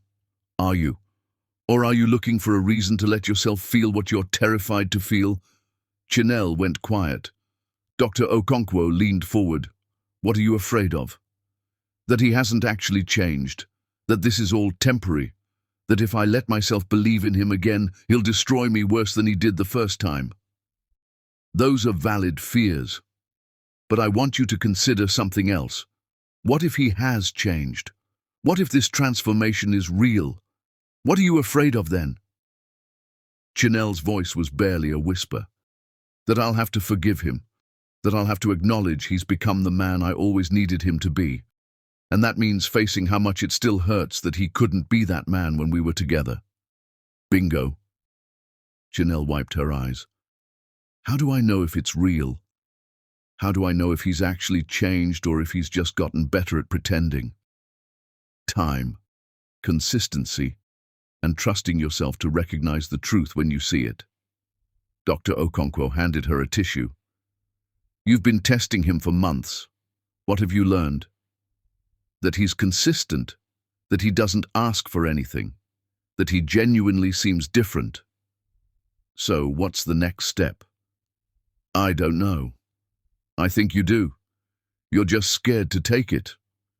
The next step revealed itself 2 weeks later when Chinel attended the opening ceremony for the Riverside Cultural Center's construction phase. It was a major media event. City officials, investors, community leaders all gathered to celebrate the groundbreaking. Chinel gave a powerful speech about vision, perseverance, and building things that serve the community. The applause was thunderous.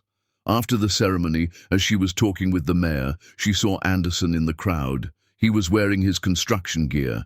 This was one of the sites where he worked.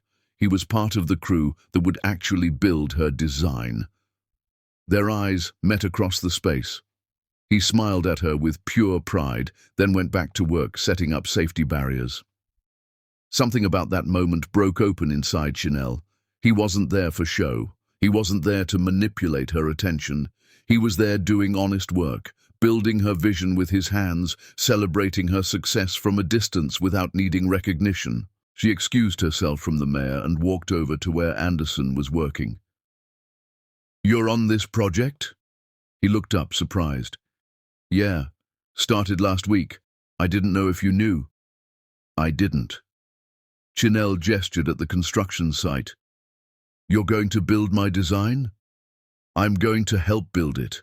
I'm general labor, so I'll mostly be hauling materials and doing grunt work. But yeah, I'll be part of bringing your vision to life. Something about his humility, about the fact that he was proud to be doing manual labor on her masterpiece, cracked something fundamental in Chinel's chest. Can we talk? Privately? Anderson looked uncertain. Are you sure? Yes. They walked to a quiet corner of the site, away from the crowds. Chinel took a breath and said the thing she'd been avoiding for months. I need to ask you something, and I need you to be completely honest. Always. Why are you doing all of this? And don't give me the rehearsed answer about becoming a better man. I want the real answer. Why construction? Why volunteering? Why staying in this city when you could have started over anywhere? What do you actually want? Anderson was quiet for a long moment. When he spoke, his voice was raw and unguarded. I want to become someone worthy of having been trusted with you. That's it. That's the whole answer. He met her eyes. I had an extraordinary woman. Brilliant, beautiful, strong, everything I could have wanted, and I destroyed that gift because I was too broken to appreciate it.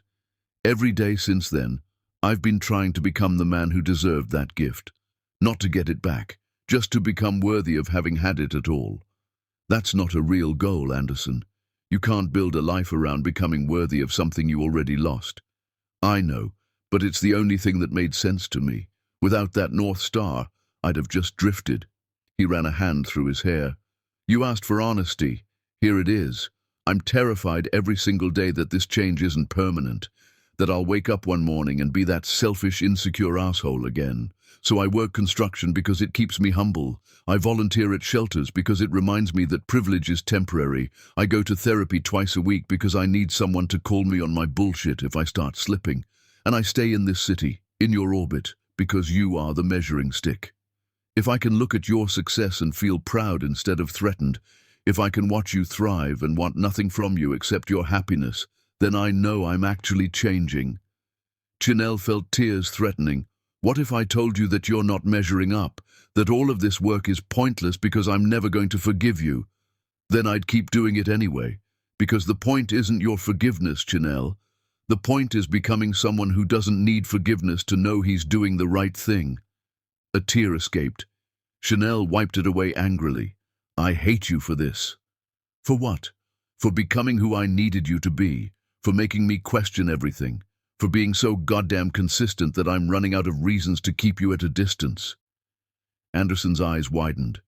Are you saying... I'm not saying anything. I'm saying I don't know what I'm saying. Chanel turned away, overwhelmed. I'm saying I'm confused and scared and angry, and I don't trust myself around you because part of me, a part I'm terrified of, wants to believe you've actually changed. I have changed. How do I know that for sure? You don't. You can't. That's the terrifying thing about forgiveness. It requires trust. And I shattered yours. Anderson stepped closer, but didn't touch her. I can't prove I've changed, Chanel. All I can do is keep showing up, keep doing the work, keep being consistent until either you believe it or you don't. That's all I've got. Chanel looked at him, really looked at him, at the calluses on his hands from honest work, at the lines around his eyes from months of stress and growth, at the humility in his posture that used to be arrogance, at the peace in his expression that used to be restlessness. I need time, she said finally. Take all the time you need. And space. You've got it. And I need you to understand that even if I decide you've changed, that doesn't mean I'm taking you back. It just means I acknowledge the growth. I understand. Chanel turned to leave, then paused. Anderson? Yeah? I'm proud of you, for the work you're doing, on yourself and on this project. I'm proud of you. His eyes filled with tears. That means more than you know.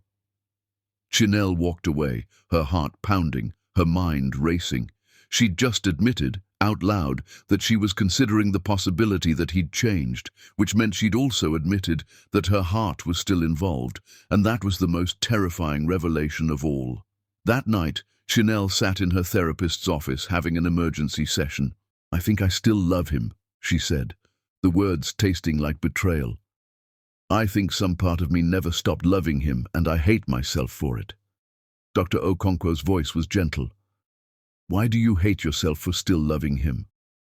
Because he doesn't deserve it. He cheated on me. He told another woman he loved her. He destroyed 8 years of marriage because his ego couldn't handle my success. How can I still love someone who did that to me? Because love doesn't turn off like a switch, Chanel. You loved him for 10 years. That doesn't disappear because he hurt you.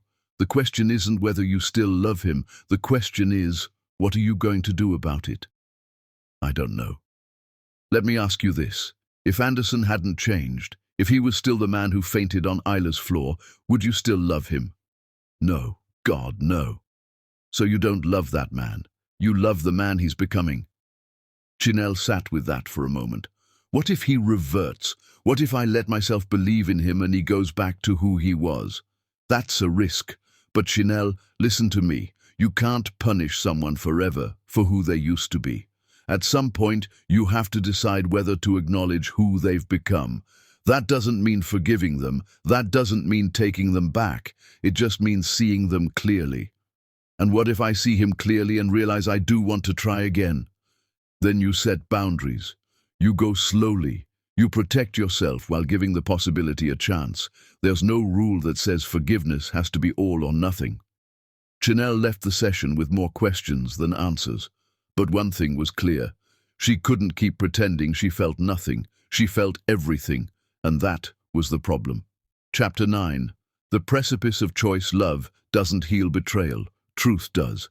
and truth requires sitting in the wreckage you caused until you understand why you deserve to walk away. February arrived with an unexpected snowstorm that paralyzed the city. The Riverside Cultural Center construction site shut down for a week. Chanel used the time to escape. She rented a cabin 3 hours upstate, alone, to think. She brought Anderson's journal, the one he'd given her months ago, containing 847 entries about every time he'd failed her, lied to her, chosen ego over love. She'd never read it. She'd kept it in a drawer, afraid of what it contained. Now, sitting by a fireplace with snow falling outside, she opened it. The first entry was dated 8 months into their marriage. Entry 1. Chanel won the Henderson Plaza design contract today. $2 million project, her biggest yet. I congratulated her, but inside, I felt small. Why does her success make me feel like a failure? Why can't I just be happy for her? What's wrong with me? The second entry, 3 months later. Entry 2. I told Chanel I was working late, but I went to a bar instead. Didn't cheat, didn't even talk to anyone. Just sat there drinking because I couldn't face going home and pretending to be the supportive husband when I feel so inadequate. She deserves better than my insecurity. Entry after entry, Anderson had documented his dissent, the growing resentment toward her success, the inability to communicate his feelings, the first time he noticed Isla, the first accidental conversation that turned into flirtation. Entry 247. I kissed Isla today. I initiated it. She tried to pull back, but I convinced her it was okay. It wasn't okay. I'm destroying my marriage and I can't seem to stop myself because feeling desired by someone who doesn't challenge me is easier than working on myself. Chanel read through tears, not tears of sadness, tears of rage at how clearly Anderson had seen his own toxicity and chosen it anyway. But then the entries changed. Entry 531. I fainted today. Chanel saw me with Isla. I watched my wife's heart break in real time, and I couldn't move, couldn't speak, couldn't do anything but pass out like a coward. I have destroyed the most precious thing in my life. There is no coming back from this. Entry 532. Vivian slapped me in the hospital. She said I traded a queen for a trick. She's right. I traded extraordinary for easy. I traded growth for comfort. I traded love for ego. I am my father, weak, insecure, incapable of appreciating a strong woman. Entry 533. I signed the separation papers today. I lost the company. I lost everything. And you know what? I deserve it. Every single consequence. The only thing I don't deserve is another chance. But I'm going to become someone who would have deserved the first chance. Not for Chanel, for me. The entries continued for months. His journey through therapy, his realizations about his father's influence, his decision to work construction, his commitment to being consistently better. Entry 847, final entry. Today I worked on Chanel's building. I helped pour the foundation for her masterpiece. And I felt proud, genuinely proud, to be part of bringing her vision to life, even in the smallest way. This is what love should have been all along, wanting to build her up, not tear her down. I'm not asking for forgiveness. I'm just grateful I lived long enough to understand what I destroyed. That understanding has to be enough. Chanel closed the journal and sat in silence for a long time. Then she pulled out her laptop and started writing. Not a journal entry, 2 letters. The first letter was titled, Why I Should Never Forgive Anderson Phillip. She listed everything, the betrayal, the humiliation, the 6 months of lies, the I love her confession, the way he'd blamed her success for his insecurity, the year of her life spent rebuilding from his destruction. The letter was 3 pages long and devastating. The second letter was titled, Why Anderson Phillip Deserves a Second Chance. She listed everything, the consistent change, the humility, the way he'd helped her family, the patience, the lack of manipulation, the genuine transformation, the 847 journal entries documenting his journey from toxic to healthy. This letter was 2 pages long and equally compelling. Chanel read both letters multiple times. Then she wrote a third letter, this one addressed to herself. Dear Chanel, you're standing at a crossroads. One path leads to safety. You walk away from Anderson permanently, you protect your heart, you never risk being hurt again. This is the smart path, the safe path, the path everyone would understand. The other path leads to uncertainty. You give Anderson a conditional chance, you set strict boundaries, you protect yourself while allowing for the possibility that people can actually change. This is the risky path, the vulnerable path, the path that might end in more heartbreak. Both paths are valid. Neither is wrong. But I need you to be honest. Which path honors who you are? You are Chanel Henry, a woman who rebuilt herself after devastation, who turned pain into purpose, who never took the easy path in her career or her life. You've never been safe. You've always been brave. So the question isn't, does Anderson deserve forgiveness? The question is, do you deserve the chance to find out if love can survive transformation? Choose wisely, but choose honestly. Love, Chanel. She sat with those letters for 3 days. She walked through snow-covered woods. She meditated, she prayed, she cried, she raged, she processed. And on the final night, she made her decision. She packed her things, drove back to the city, and called Anderson at 9 p.m. Chanel, is everything okay? I need to see you, tomorrow, noon, at the Riverside Cultural Center site. Okay. Is something wrong? No. Something's right. I'll explain tomorrow. She hung up before he could ask more questions. That night, she barely slept. Her decision was made, but she was terrified of what came next, because she'd chosen the risky path, the vulnerable path, the path that might end in heartbreak or might end in something extraordinary, and either way, there was no going back. Chapter 10. The Reckoning. Forgiveness isn't weakness. It's the strongest thing a person can choose when they've earned the right to walk away, but choose to stay. Chanel arrived at the Riverside Cultural Center site at 11:45 a.m. The construction was progressing beautifully, her design coming to life in steel and concrete and glass. Anderson was already there, waiting by the main entrance in his work clothes. "What's going on?" he asked. "You sounded serious." "Walk with me." Chanel led him into the building, still under construction but far enough along to see the vision. They walked in silence until they reached the central atrium. Chanel stopped and turned to face him. "I read your journal, all 847 entries." Anderson's face went pale. "I didn't know you still had that." "I kept it. I wasn't ready until now." She pulled the journal from her bag. "Do you stand by what you wrote? The realizations, the commitment to change?" "Every word." "Even if I told you right now that I'm never taking you back, would you still stand by it?" "Yes. The work isn't conditional on winning you back." Chanel nodded. "Good answer." She took a breath. "I spent 3 days trying to decide what to do about you. About us. I made lists, wrote letters, tried to figure out what choice honors who I am."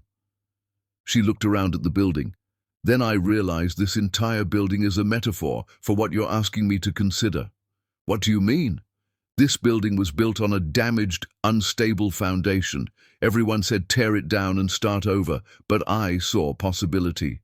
With the right work, we could salvage it and build something stronger than before." She met his eyes. "You are that damaged foundation, Anderson. You cracked. You failed. Everyone would understand if I tore you down and started over with someone else." His face fell. "But," Chanel said, "I didn't become successful by taking the safe choice. I became successful by seeing potential where others saw damage, by doing hard work, by believing broken things can be made stronger." Hope flickered in his expression. "So, here's what's going to happen." Her voice became steel. "I'm giving you a second chance, not as my husband yet, not as we were before. A chance to prove this transformation is permanent, sustainable, real. She pulled out a folded contract. This is a relationship agreement. The terms are non-negotiable. Violate any, we're done permanently, understand? Yes. Then listen carefully. She unfolded it. Term 1, you continue therapy twice a week for minimum 2 years. I get access to progress reports with your permission. Agreed.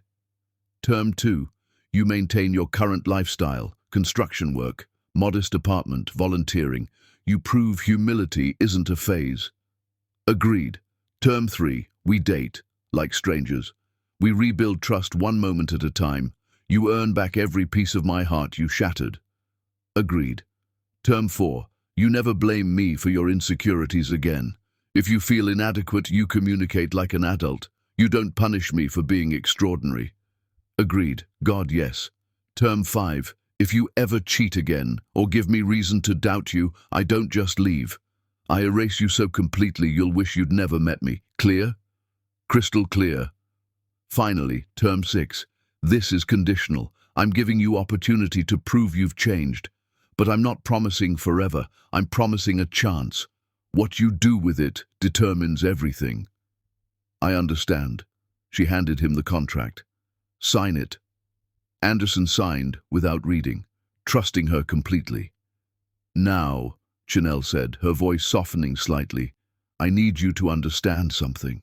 I'm not doing this because I'm weak or because I've forgotten. I'm doing this because I believe in transformation, in the possibility that broken things can be repaired if both people do the work. I'm willing. God, Chanel, I'm so willing. I know you are. You've proven it. But here's what you need to hear. This isn't your victory. This is mine. Anderson looked confused. Chanel stepped closer. You lost me because of your weakness.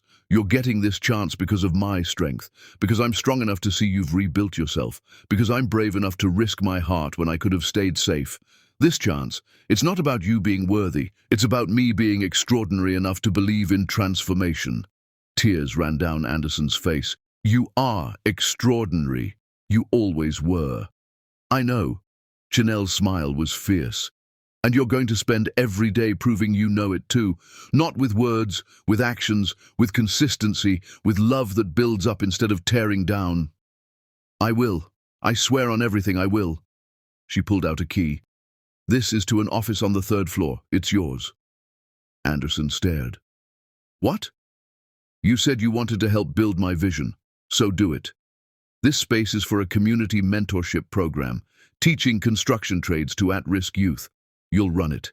You'll show them that mistakes don't define you, but what you do after does. Chanel, I can't. Yes, you can. This is my investment in believing you can do meaningful work. Don't make me regret it.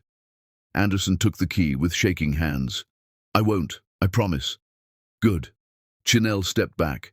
We start slow. Coffee dates, family dinners, public outings where I can see how you behave. You earn back intimacy, trust, partnership. And if at any point I decide it's not working, you walk away without argument. Agreed? Agreed. Then we have a deal. She held out her hand. Anderson took it, his grip gentle and grateful. Thank you for seeing me, for giving me this chance. Don't thank me yet. Thank me in 2 years when you've proven this is real. Chanel started toward the exit. She paused at the door. Anderson? Yeah? I want you to be so consistent, so reliable, so genuine that I never have to wonder if it's real. I want you to make me grateful I took this risk instead of regretful. I want you to prove that love can survive betrayal if both people fight for it. Not the love we had, but the love we're building now. I can do that.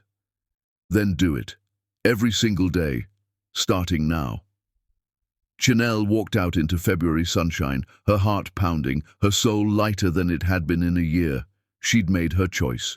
The risky choice, the brave choice, the choice that honored who she was. 1 year later, the Riverside Cultural Center opened to massive acclaim on a perfect Saturday in March. Chanel stood on stage, accepting her Urban Design Excellence Award, while cameras flashed and the audience gave a standing ovation. In the back, Anderson watched with quiet pride.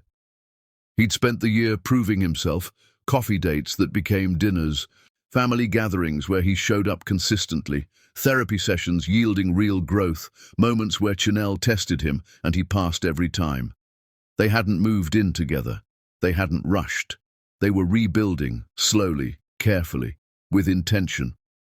After the ceremony, Chanel found him setting up chairs for the evening reception. "You don't have to do that," she said. "You're a guest tonight." Anderson smiled. "Old habits. Besides, I like helping bring your visions to life. How's the mentorship program?" 12 kids enrolled this month. Darius is helping me teach. We placed 3 graduates in apprenticeships." His eyes shone. "It's the most meaningful work I've ever done." Chanel studied him.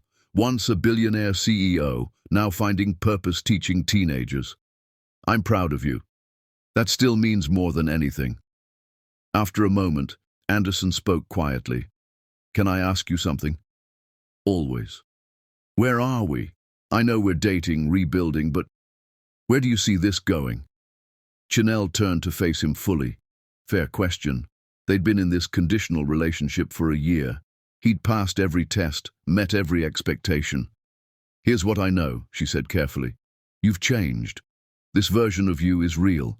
You've earned back my respect. But I'm not rushing into forever.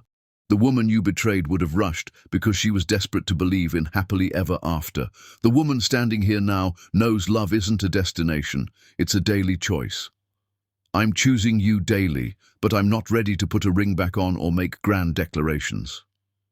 Anderson nodded. "I can live with that, as long as I get to keep choosing you too."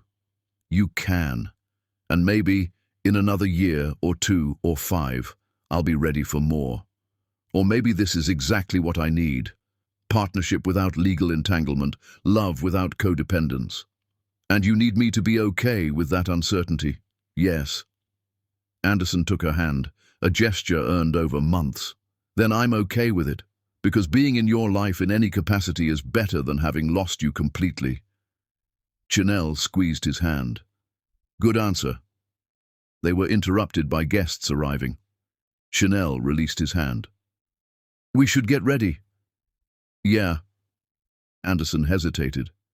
"Chanel, thank you for believing in transformation, for being brave enough to risk your heart when you didn't have to." Chanel smiled, warm but knowing. "Don't thank me, Anderson. Thank yourself. You did the work. I just held the door open." The final scene. That evening, after the reception ended, Chanel stood alone in the central atrium of her completed building. Her masterpiece.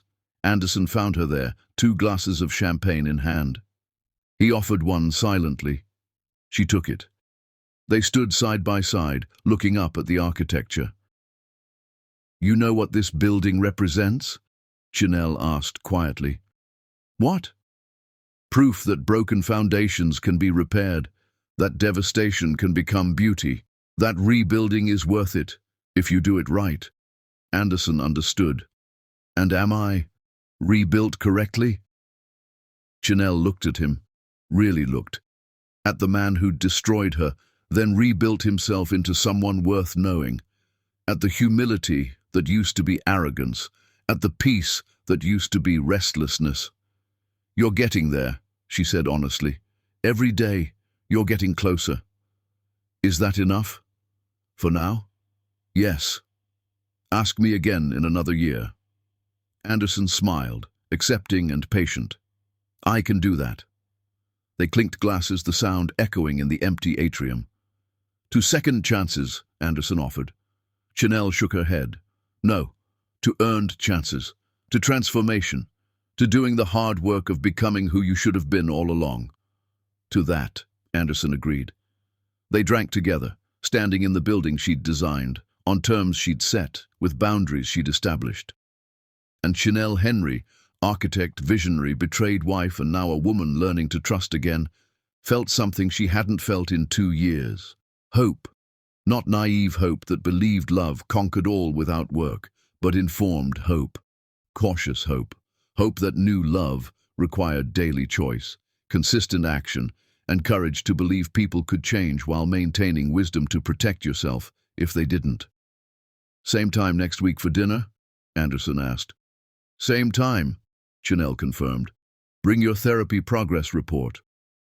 Always keeping me accountable. Always. That's the deal. Best deal I ever made. They walked out together, not hand in hand, not as husband and wife, not with grand promises, but as two people who'd hurt each other, broken each other, and were now choosing, every single day, to build something new from the wreckage, something stronger, something real, something earned. And as Chanel locked the doors and watched Anderson walk to his modest car, she smiled. She'd won, not by destroying Anderson, not by refusing to forgive him, but by being strong enough to give transformation a chance while being wise enough to protect herself in the process. She'd won by being Chanel Henry, extraordinary, powerful, unbreakable, and brave enough to believe that love could survive betrayal if both people were willing to earn it. And whether this love story ended in remarriage or remained in this comfortable in-between, she'd already proven the most important thing. She didn't need Anderson to be whole. She didn't need his redemption to be complete. She was already complete, already powerful, already victorious. Everything else was just details, and Chanel Henry had always been exceptional with details.